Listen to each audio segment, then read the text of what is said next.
Muito bem, meus queridos, é sempre um prazer compartilhar a palavra do Senhor.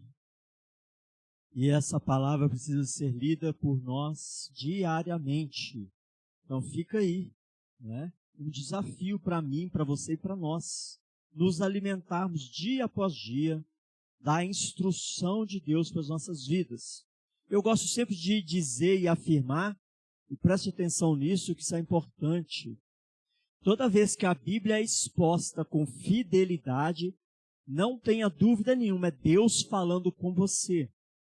E tudo que nós entendemos a respeito de Deus, tudo que nós temos de informação a respeito de Deus, nós o temos porque Ele se revelou a nós. Se não fosse assim, nós não teríamos uma ideia acertada a respeito de quem é Deus, de quem é o Criador.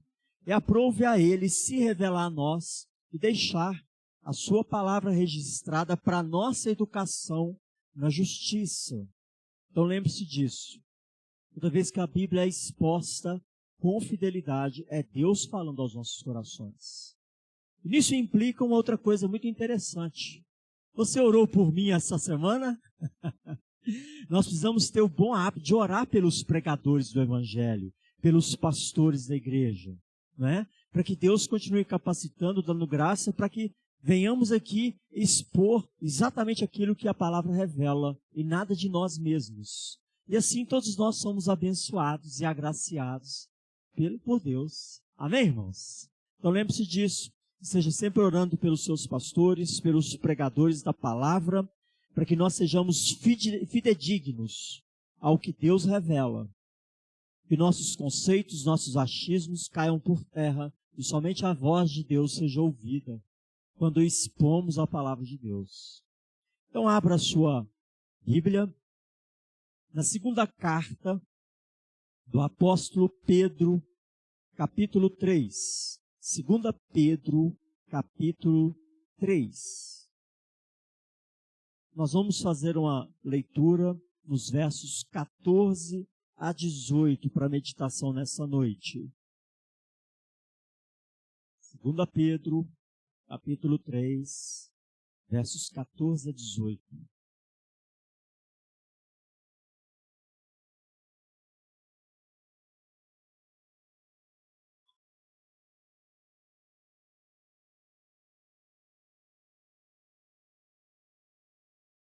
Eu gosto muito da leitura alternada, para que a igreja participe na leitura da palavra. Nós vamos ler esses versículos alternadamente, assim como na liturgia. Eu lerei dessa vez os versos pares, e os irmãos, a uma só voz, com boa disposição, os versos ímpares. Vamos iniciar? Por essa razão, pois, amados, esperando estas coisas, empenhai-vos por serdes achados por Ele em paz, sem mácula e irrepreensíveis. E tende por salvação a longanimidade de nosso Senhor, como igualmente o nosso amado irmão Paulo vos escreveu, segundo a sabedoria que lhe foi dada. Ao falar acerca destes assuntos, como de fato costuma fazer em todas as suas epístolas, nas quais há certas coisas difíceis de entender, que os ignorantes e instáveis deturpam, como também deturpam as demais escrituras para a própria destruição deles. Vós, pois, amados, prevenidos como estáis de antemão, acautelai-vos, não suceda que, arrastados pelo erro desses insubordinados, descaiais da vossa própria firmeza. Antes, crescei na graça e no conhecimento de nosso Senhor e Salvador Jesus Cristo. A Ele seja a glória, tanto agora como no dia eterno. Amém, irmãos? Glória a Deus. Feche seus olhos, vamos orar mais uma vez. Orar nunca é demais. E orar é falar com Deus. E nós queremos falar e ouvir a voz de Deus durante esse culto. Continuar ouvindo Deus falar conosco. Ora ao Senhor para que o Espírito Santo transmita sua palavra ao seu coração e que você saia daqui totalmente diferente da forma que entrou. Que essa palavra produza frutos em seu coração. Faça essa oração em nome de Jesus.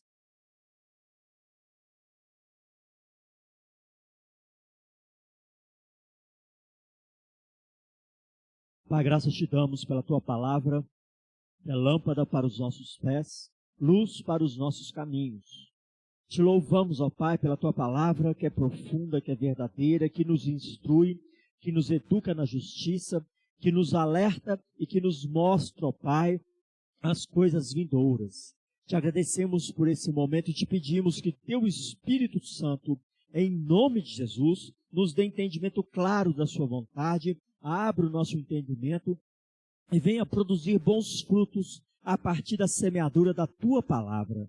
Nós oramos e nos colocamos na dispensação do teu Espírito, contando com a tua graça e a tua misericórdia sobre nós, em nome de Jesus. Amém, irmãos?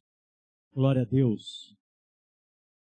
Meus queridos, quero compartilhar com os irmãos nessa noite a respeito de algo extremamente importante. Tempo de espera. Quem é que gosta de ficar esperando por alguma coisa? Levanta a mão. Você gosta de ficar esperando? E às vezes esperando por um longo período? Ninguém gosta muito disso, né? Quando a gente fala de tempo de espera, ainda mais nos dias de hoje, na era da digitalização, da informática, do virtual, das mídias sociais, ninguém mais tem paciência para esperar nada, não é? A gente manda um WhatsApp e vê que a pessoa não leu, liga para a pessoa, você não leu o WhatsApp ainda não? Leia aí. Não é assim? Nos dias de hoje nós não temos muita paciência para esperar. Eu quero compartilhar com os irmãos sobre isso, o tempo de espera. Muitas vezes nós experimentamos esse tempo de espera em coisas do dia a dia. Por exemplo, pensa comigo, qual foi a última vez que você ficou plantado em uma fila esperando a sua senha ser chamada? O seu nome ser chamado? Eu passo por isso todo mês, quando eu vou fazer alguns trabalhos do presbitério. Todo mês eu passo por isso. E eu já vou preparado, levo um livro, para aquele tempo de espera ser o mais suave possível. Mas às vezes não resolve não, que eu me distraio. E em vez de ler o meu livrinho, eu fico assim, preocupado com a senha, com aquela pessoa que foi chamada e não levantou rápido, com a demora dos caixas. Às vezes acontece, no tempo de espera, nós estamos sujeitos a muitas distrações. Nós estamos sujeitos às nossas próprias limitações, à limitação dos outros, às intempéries da natureza. Quantas vezes você já foi pego numa fila, e está ali, entra na fila com o sol, e começa a escurecer, o tempo fica fechado, e sai dali ensopado, debaixo de chuva. Já te aconteceu isso? Entra numa repartição, numa instituição, o dia está bonito, e sai debaixo de chuva porque demorou demais. Isso acontece também. Esse texto está falando para nós de tempo de espera. O que a igreja do Senhor está aguardando até hoje? Aquilo que nós esperamos e ansiamos e ainda aguardamos. O que a igreja está esperando? E nós podemos dizer que é um tempo de espera. E de fato, estamos aguardando a volta de Cristo. E essa espera é uma espera gloriosa. É uma espera que enche os nossos corações de esperança. Mas, que aos nossos olhos tem demorado, de fato. 2020, não é? Quando esses irmãos receberam essa carta, por volta do ano de 64, eles já estavam esperando. E o apóstolo está orientando os irmãos sobre esse tempo de espera. Ou seja, passaram aí 2000 anos. E nós continuamos esperando a volta gloriosa de Jesus Cristo. E somente nessa volta é que vai cessar toda a dor, toda a tristeza, vão cessar as canseiras do dia a dia, vão cessar as injustiças sociais, vão cessar os problemas pessoais, familiares, nacionais, globais. Somente após a volta de Cristo, tudo isso vai cessar, vai ter um ponto final. E aí vamos desfrutar de uma vida eterna nos braços do Pai. Amém, igreja? Você espera por isso? Você aguarda isso? E o fato é que nós estamos vivendo um tempo de espera. E nesse tempo de espera, nós somos exortados a nos guardar, para não nos distrairmos, para não nos descuidarmos de nós mesmos nesse tempo de espera. Já aconteceu de você estar aguardando em uma fila com a senha na mão e você, por descuido, perder a vez que você foi chamado? Já te aconteceu isso alguma vez? Chama a sua senha no telão, você está lá de bobeira, comendo mosca, e nem vê, aí passa a vez. Ou você está no ponto de ônibus, o ônibus passa, você está lá dormindo de olho aberto. Isso acontece, irmãos. E aí a gente pensa assim, a fila anda, né? E a gente perde a oportunidade.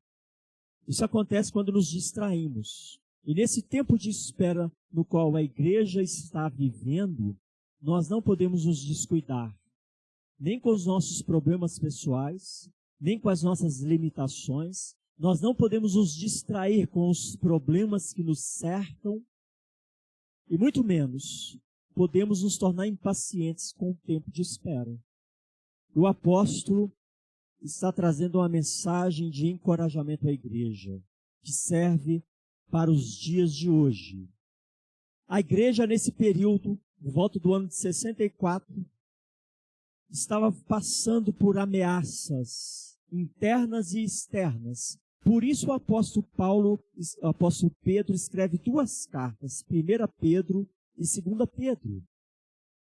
Ela está passando por um tempo de espera, envolvido por ameaças internas e externas. E ele escreve à igreja para encorajar a igreja e para alertar a igreja. Não se descuide nesse tempo de espera. E ele escreve esta carta em um momento muito decisivo da vida dele.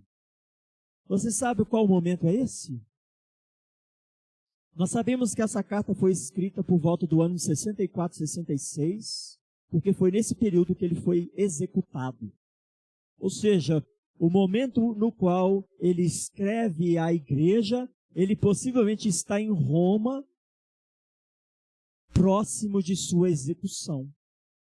Ele diz aqui, no capítulo 1, versos 12 ao 15. Olha que informação preciosa para que nós possamos valorizar o que ele está dizendo conosco. Eu poderia dizer muitas coisas, mas está trazendo um alerta para a igreja antes que sua morte chegue. Olha o que ele diz: por esta razão, sempre estarei pronto para trazer-vos lembrados acerca destas coisas, embora estejais certos da verdade já presente convosco e nela confirmados.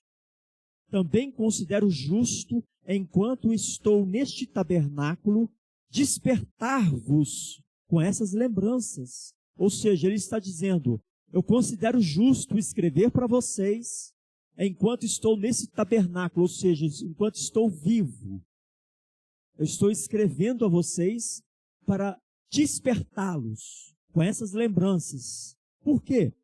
Durante um tempo de espera, a nossa tendência é acomodar. É nos acomodarmos, e com pouco nós até esquecemos o que nós estamos esperando. E é justamente isso que ele está dizendo. Despertar-vos com essas lembranças. Não se deixe envolver pelo tempo de espera, pelas perseguições externas, pelas ameaças internas. Lembre-se daquilo que Cristo deixou para você. Lembre-se das promessas de Deus. Lembre-se do chamado de Deus para a sua vida. Esteja atento. Esteja conectado com as coisas lá do alto. Não se descuide. Não vacile. Não se acomode no deserto. Continue marchando para Jerusalém Celestial. E ele continua dizendo, verso 14. Certo de que estou prestes a deixar o meu tabernáculo, como efetivamente nosso Senhor Jesus Cristo me revelou. Mas de minha parte, esforçar-me-ei diligentemente por fazer que a todo tempo, mesmo depois da minha partida, conserveis lembrança de tudo. Por isso ele escreveu à igreja, para que seu encorajamento, sua palavra fosse lembrada. Mesmo depois de sua morte, a igreja pudesse ler a sua carta estar atenta ao tempo de espera. Então é uma carta muito preciosa. O apóstolo Pedro não está alheio às circunstâncias que o envolvem. Ele está sabendo que ele vai ser executado. E nesse tempo de espera dele, para se encontrar com o Senhor, ele escreve 2 cartas à igreja para alertar a igreja. Não escreveu para lamuriar as dores, os problemas, a morte que está próxima. Escreve para trazer edificação à igreja. Escreve para nos alertar e nos despertar. Aí eu te pergunto, nesse tempo de espera, você está adormecido? Ou você está desapercebido às coisas que estão ao seu redor? Ou você está atento, vigilante? Como é que está o seu coração hoje? Como é que está a sua mente nesse tempo de espera? Como é que você está aguardando a volta de Cristo? Você está alerta, vigilante? Ou você está envolvido com as coisas dessa vida a tal ponto de ficar angustiado, de ficar preocupado, de ficar ansioso, de ficar estressado, de perder a esperança e de perder a alegria de viver?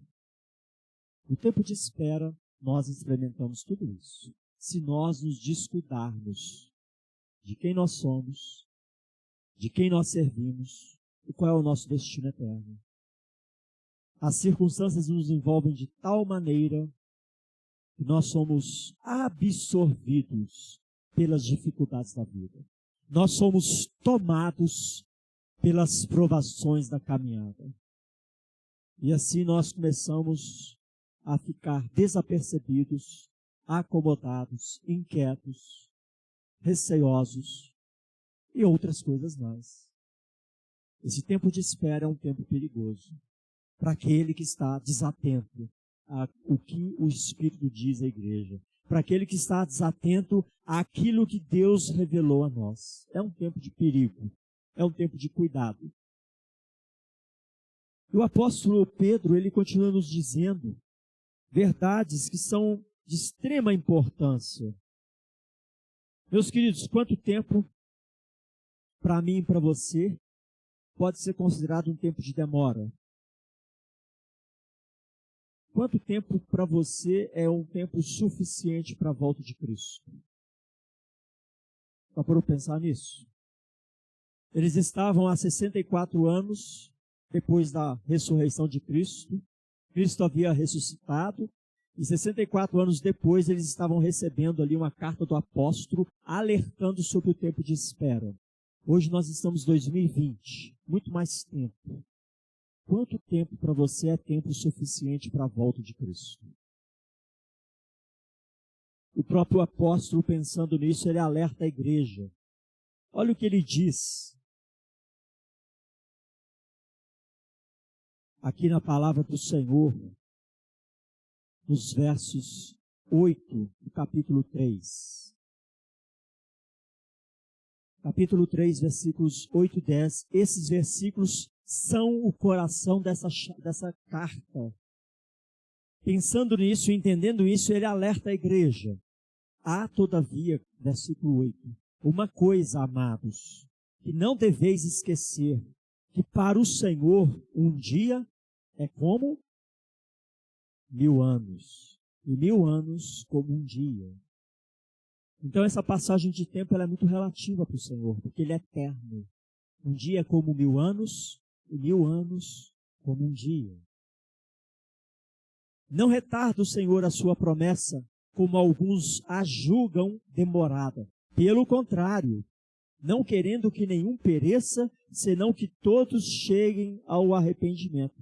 Virá, entretanto, como ladrão, o dia do Senhor, no qual os céus passarão com estrepitoso estrondo, e os elementos se desfarão abrasados. Também a terra e as obras que nela existem serão atingidas. O que ele está alertando a igreja e nos alerta hoje? Não julgue demorado a volta de Cristo. Porque para Deus um dia é como 1000 anos e 1000 anos como um dia. A percepção de tempo de Deus é diferente da nossa, porque Ele é eterno. Para Deus, que é onisciente, o passado, o presente e o futuro são uma coisa só. Nós temos essa contagem de tempo e nos angustiamos. A gente faz aí 50 anos, 51, 52, a gente começa a ficar preocupado, não é? E aí tem gente que fala assim, eu já parei de contar. Nós nos angustiamos com essa contagem de tempo. Mas na percepção de Deus é tudo uma coisa só. E por isso Ele alerta, um dia é como 1000 anos, e 1000 anos como um dia. Então não julgue que está retardada a volta de Cristo, que está demorando. Apenas aguarde, nesse tempo de espera, com sabedoria e cautela. Apenas espere. E Ele alerta. Ele virá, entretanto, como ladrão, de surpresa. Naquele momento que menos esperarmos, o Senhor estará voltando e recolhendo para si a sua igreja. E essa metáfora do ladrão ela é muito interessante. Ele faz isso de propósito. Você sabe quando a sua casa vai ser visitada por um ladrão? Ninguém sabe, né? O ladrão não manda um WhatsApp, ó, hoje à noite eu vou aí. Ele chega de surpresa. É isso que essa metáfora traz para nós. A volta de Cristo vai ser assim, ó, no estalar de dedos, no piscar de olhos. Com estrondo. E aí todos verão. Um dia que ninguém aguardava, um dia que ninguém esperava, o Senhor volta. E nessa volta Ele vai julgar os vivos e os mortos. Vai passar a régua e fechar a conta. Vai recolher para si os seus. E todos serão julgados diante do tribunal de Deus. Diante do tribunal divino. Se a volta é uma volta repentina, eu não tenho controle sobre ela, sobre o que eu tenho controle? Sobre o que você tem controle?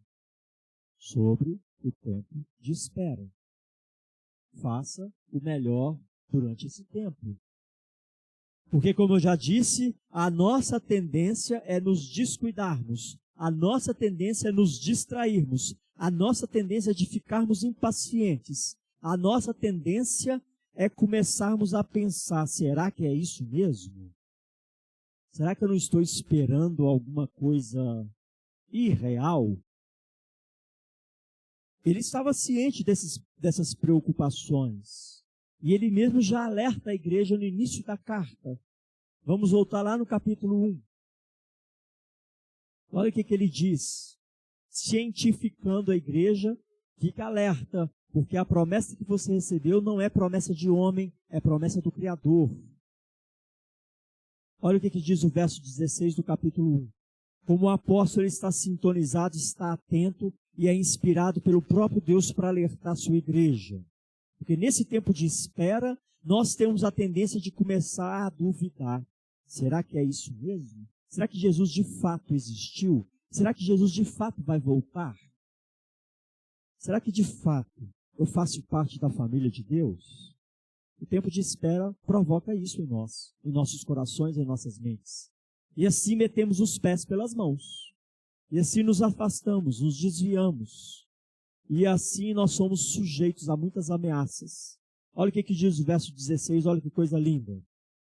Porque não vos demos a conhecer o poder e a vinda de nosso Senhor Jesus Cristo, seguindo fábulas engenhosamente inventadas, mas nós mesmos fomos testemunhas oculares da sua majestade. Pois ele recebeu da parte de Deus Pai honra e glória, quando pela glória excelsa lhe foi enviada a seguinte voz: Este é o meu filho amado, em quem me comprazo. Ora, esta voz vinda do céu, nós a ouvimos quando estávamos com ele no Monte Santo. Temos assim, tanto mais confirmada a palavra profética, e fazeis bem em atendê-la, como a uma candeia que brilha em lugar tenebroso, até que o dia clareie e a estrela da alva nasça em vosso coração. Sabendo primeiramente isto, que nenhuma profecia da Escritura provém de particular elucidação, ou seja, nenhuma profecia da Escritura provém de elucidações de homens. Pedro não está levantando profecias que ele mesmo gerou, que ele mesmo criou. Nenhuma profecia provém de particular elucidação. As profecias registradas nas Escrituras vêm da boca do próprio Deus. Ele está dizendo, confie nisso e se apegue nisso, porque nós testemunhamos, nós vivenciamos a majestade e a glória de Jesus Cristo. Verso 21, porque nunca jamais qualquer profecia foi dada por vontade humana. Entretanto, homens santos falaram da parte de Deus, movidos pelo Espírito Santo. Em outras palavras, nesse tempo de espera, se apegue nas profecias dadas por Deus à sua vida. E aguarde nessas profecias. Porque uma das ameaças que essa igreja estava enfrentando, e que nós também enfrentamos nos dias de hoje, é que falsos mestres, falsos crentes, de dentro da igreja, estavam colocando dúvida na fé do povo de Deus. Será que é assim mesmo? Fazendo igual a serpente lá no Éden. Mas será que é isso mesmo? Aí a bobinha da Eva começou a duvidar. É mesmo, esse fruto é agradável. Infelizmente, nos dias de hoje, o povo de Deus está sujeito a ameaças internas e a ameaças externas. As internas são falsos ensinos, são dúvidas, são distorções da palavra, dúvidas sobre a veracidade das Escrituras. De repente você já ouviu, e nos dias de hoje é muito comum, as pessoas abrirem a boca para dizer, mas a Bíblia é muito antiquada, está descontextualizada. Hoje a vida moderna precisa de uma coisa mais moderna. Nós precisamos modernizar as Escrituras, adequá-las aos tempos dos dias atuais. Já ouviu isso? Eu já ouvi muitas vezes. Mas isso aí está muito desatualizado. A Bíblia é muito machista. Já ouviu essa? Nós precisamos adequar as Escrituras aos dias atuais. São as ameaças que a igreja enfrenta nos dias de espera. Quantas pessoas já se levantaram para semear dúvida no seu coração nesse período que você aguarda a volta de Cristo? Quantos? Nós estamos sujeitos a essa ameaça. E essa igreja, nesse período, estava sujeita a essas ameaças. Falsos crentes que distorciam a palavra de Deus, que torciam a palavra do Senhor e começavam a trazer lucubrações provindas da própria mentalidade pecaminosa. Não, Jesus era um espírito. Ele não nasceu de corpo, por exemplo.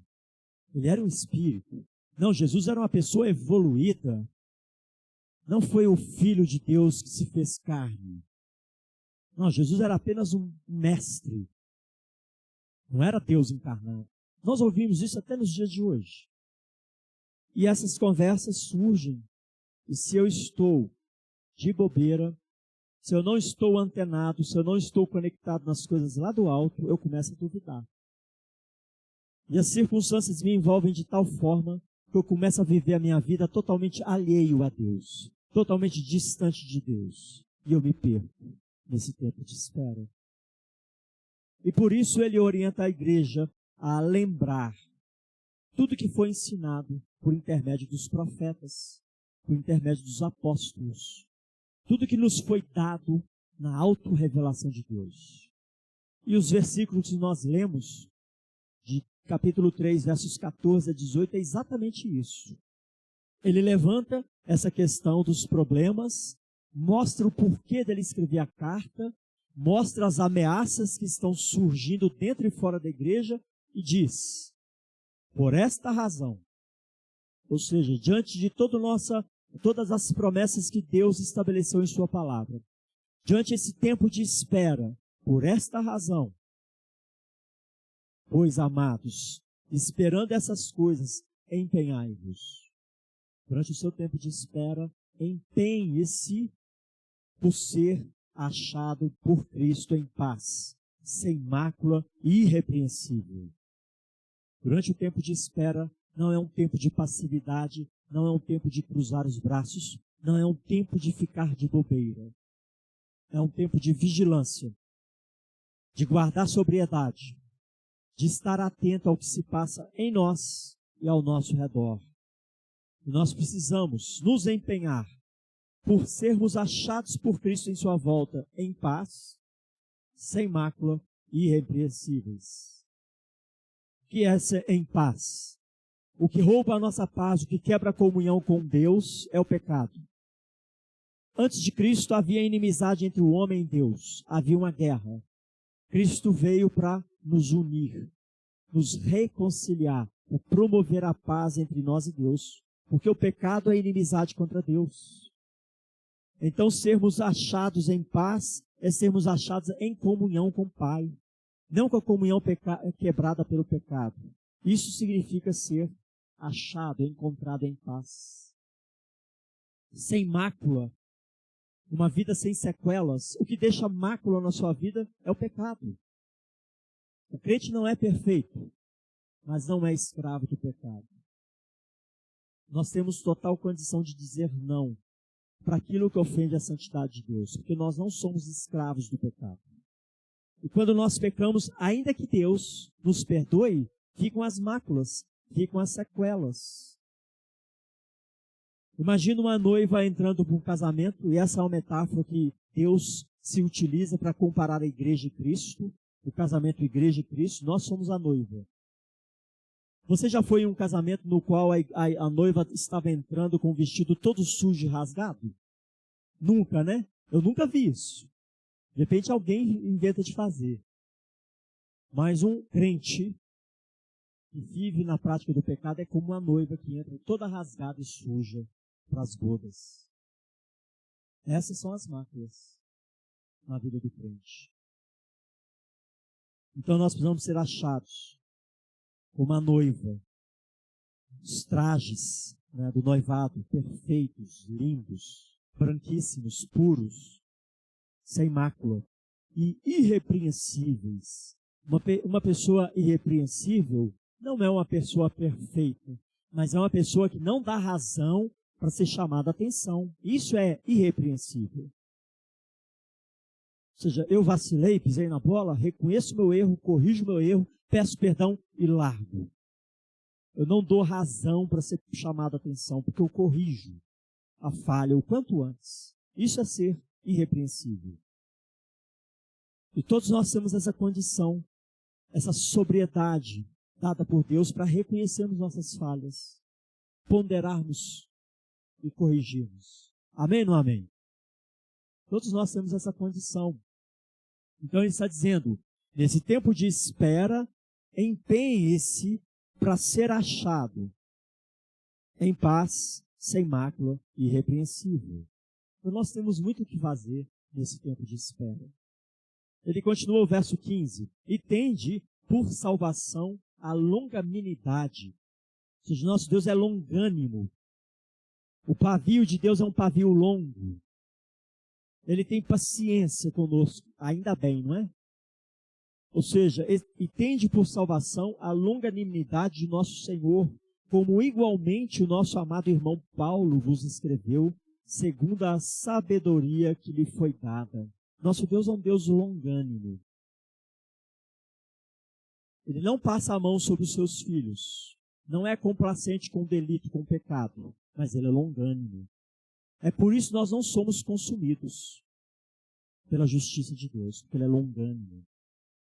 É por isso que ele ainda não pôs um ponto final na história humana, porque ele é longânimo. Porque até a volta de Cristo, muitos ainda precisam ouvir a mensagem do Evangelho e se ajustar com Deus, se alinhar com o Criador, antes que Cristo volte. Porque ele é longânimo.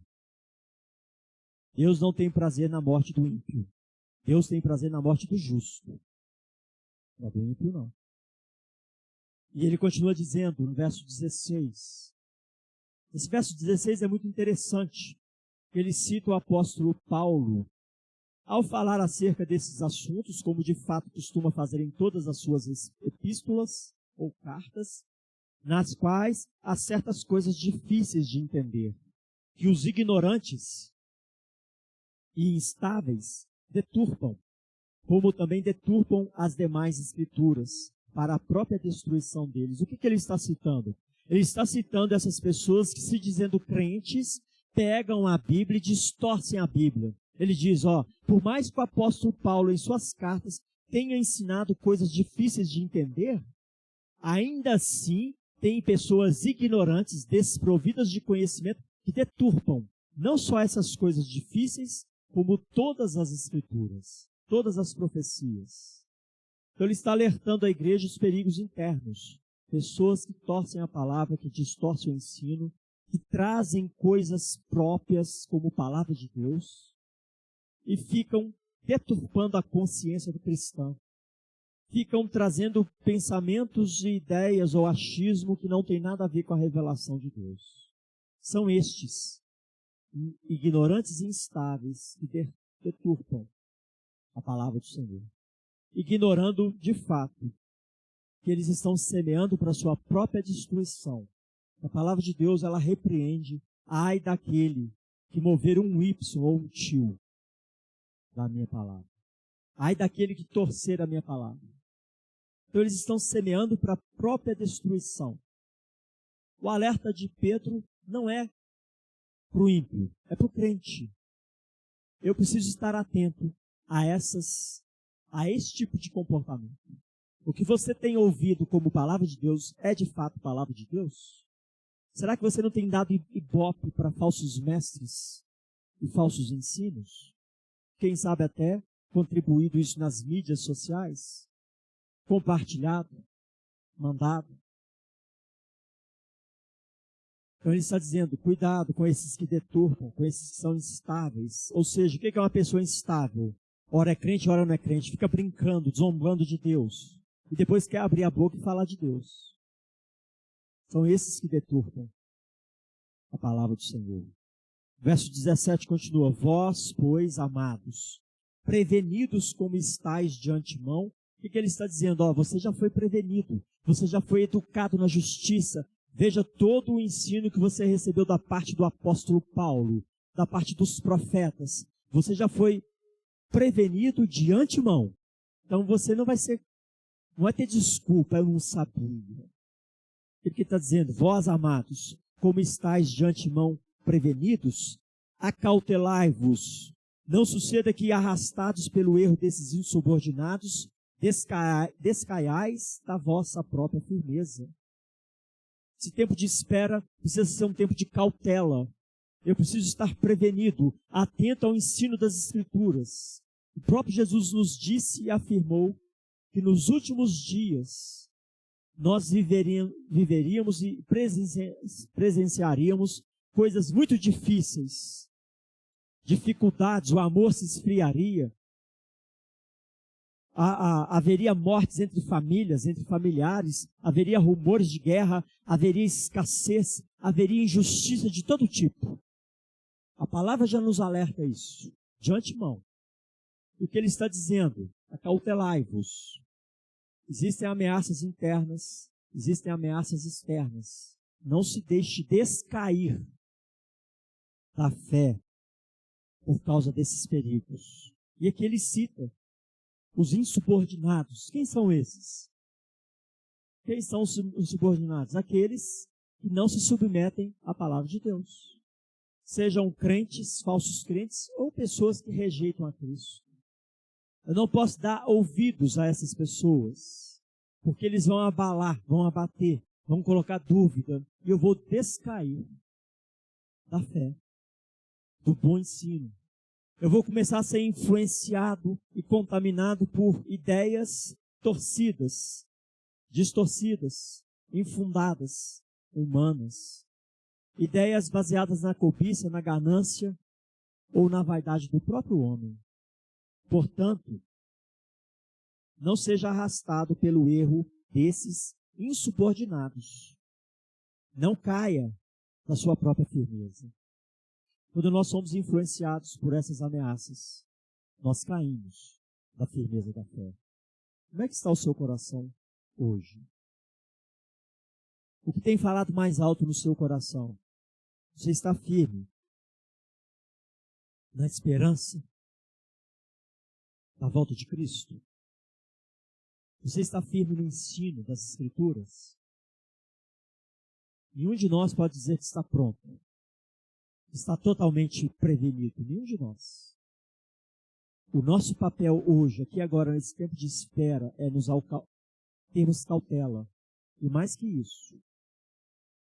Antes, verso 18, crescei na graça e no conhecimento de nosso Senhor e Salvador Jesus Cristo. Esse tempo de espera, irmãos, não é um tempo de impaciência, não é um tempo de distração, mas é um tempo de crescimento na graça e no conhecimento. O que quer dizer isso? O que é crescer na graça do nosso Senhor Jesus Cristo? Você sabia que esse momento de culto é chamado de um meio de graça? Você sabia disso? Que a ceia do Senhor é chamada de um meio de graça? Que a comunhão dos santos é um meio de graça? Então, irmãos, o que é que significa dizer antes crescei na graça? Quando nós nos empenhamos para estar juntos, na comunhão dos santos, para estarmos compartilhando a fé, para ouvirmos os testemunhos e compartilharmos nossos testemunhos, para ministrarmos a palavra e recebermos a ministração da palavra, nós estamos crescendo na graça. Nós estamos sendo impactados pela presença do Senhor. Isso está nos fortalecendo. Isso está nos alimentando. Isso nos está colocando em nossos corações convicções cada vez mais sólidas.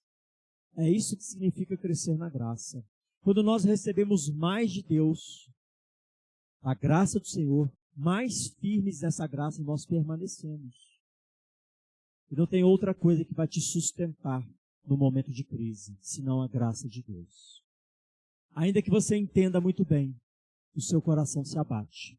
Se não for o conforto e o consolo que a graça de Deus traz sobre nós, nós somos abatidos a tal ponto de abandonarmos a fé, de nos afastarmos da comunhão. Por isso a importância da comunhão dos santos, desses momentos coletivos. Nós vamos crescendo na graça, nós vamos crescendo na vivência com Deus. E não somente isso. Devemos crescer no conhecimento. Qual conhecimento? A revelação de Deus, as Escrituras. Estudar as Escrituras para não sermos pegos de surpresa em ensinos caducos, em falas humanas. Eu preciso estar afinado com a revelação de Deus.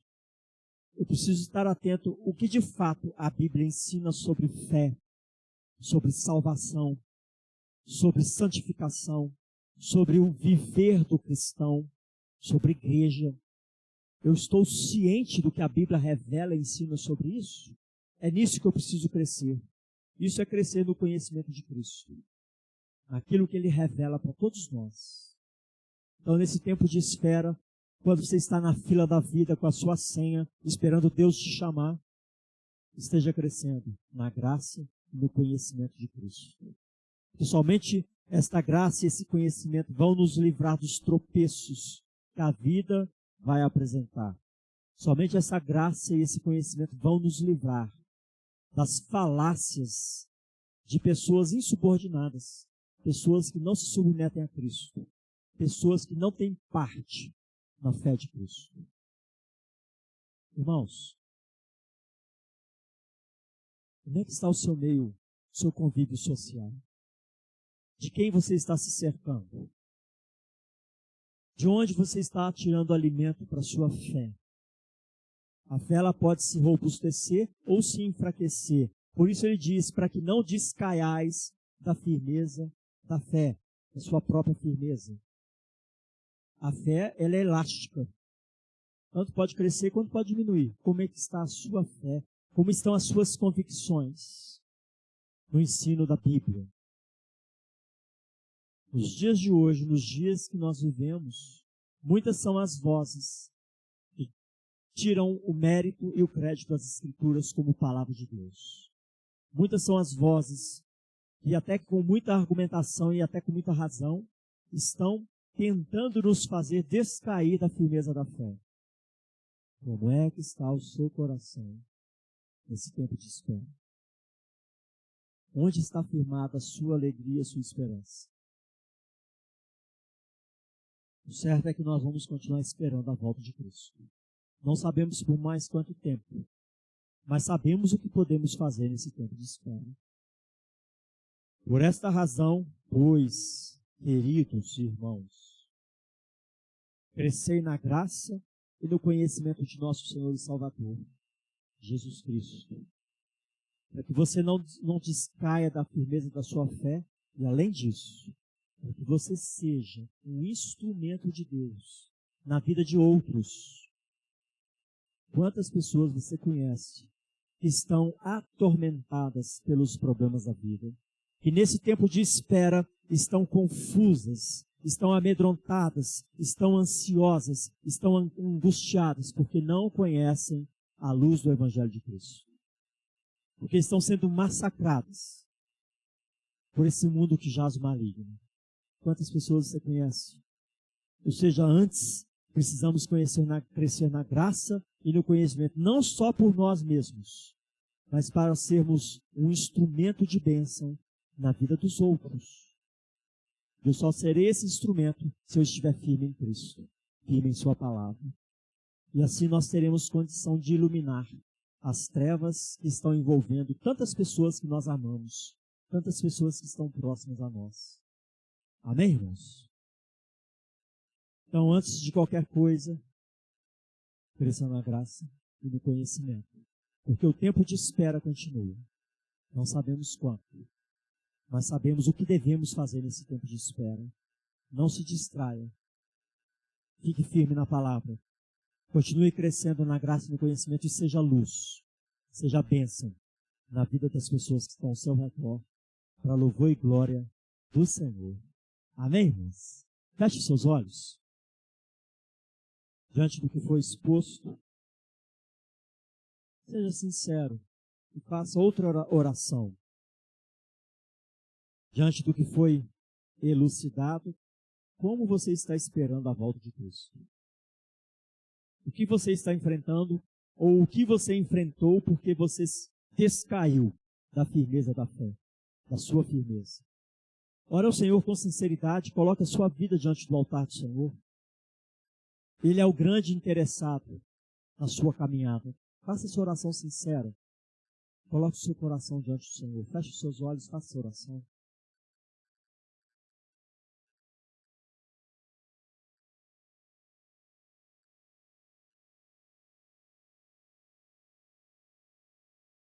É um momento seu com o Pai.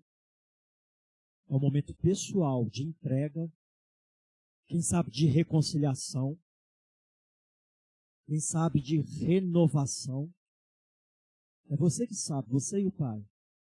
Aproveite esse momento, faça essa oração, uma oração sincera, uma oração de entrega. Porque o tempo de espera está aí. E nós não temos o que fazer com esse tempo. Mas nós temos o que fazer durante esse tempo.